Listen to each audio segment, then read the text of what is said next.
మీ పేరండి? అమర్నాథ్ రెడ్డి అండి.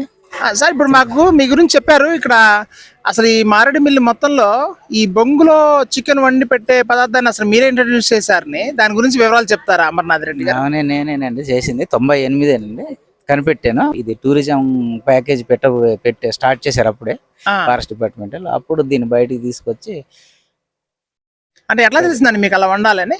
ఇది ఇట్లా అందరూ ట్రైబల్ ఫుడ్ పెట్టమన్నారండి, అలాగే నేను ఇది పెట్టాను. ఎక్కడ పెట్టారు ఇది? Hyderabad Shilparamam food festival. Food festival మీరు ఇంట్రడ్యూస్ చేసాము. అప్పుడే మనకి tribal food festival first prize ఉమ్మడి స్టేట్ లో.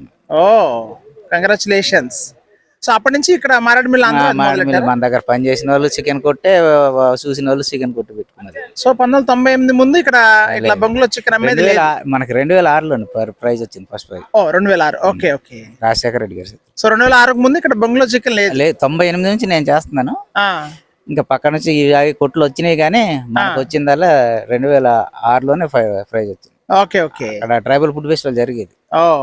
ఇప్పుడు కూడా మీరు చేస్తున్నారా? చేస్తాను, ఓన్లీ ఆర్డర్స్.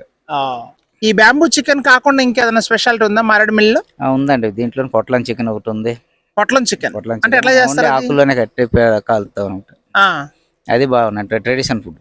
ఓకే. ఇప్పుడు బొంగులో చికెన్, ఆ బొంగు లోపల ఈ చికెన్ నుంచి కాలుస్తాం. 1 అవర్ ఖచ్చితంగా ఉడకాలండి, ఉడికినప్పుడే బాగుంటది. 1 అవర్ ఉడకాలి. 1 అవర్ ఉడకాలి. ఆయిల్ మసాలా వాడకూడదు. ఓకే. ఇంకా అంటే దాని గురించి ఇంకా చెప్తారా? అంటే వీళ్ళు బయట వండే దానికి మన దానికి కొద్దిగా తేడాగా ఉంటది. అంటే మొట్టమొదటి కనుక్కుంది మీరే కాబట్టి కొంచెం ఇప్పుడు మీరు కావాలంటే ఆర్డర్ మీదే చేస్తారు. Only order. ఓకే. ఇప్పుడు ఈ బ్యాంబూ హౌస్ మీ ఓనా? నా ఓన్ అండి. ఇప్పుడు ఇక్కడ స్టే చేయాలంటే ఎంత చార్జ్ చేస్తారు? ఇప్పుడు ఫర్ హెడ్ వచ్చేసి 300 చార్జ్ చేస్తాను for night. Only stay. Okay. Food separate charge చేస్తాం. సో అది మీకు ఆన్లైన్ లో మీ ఫోన్ నెంబర్ ఇక్కడ పెడతాను, దాన్ని ఫోన్ చేసి సరిపోతుందా? సరిపోతుందండి. ఓకే.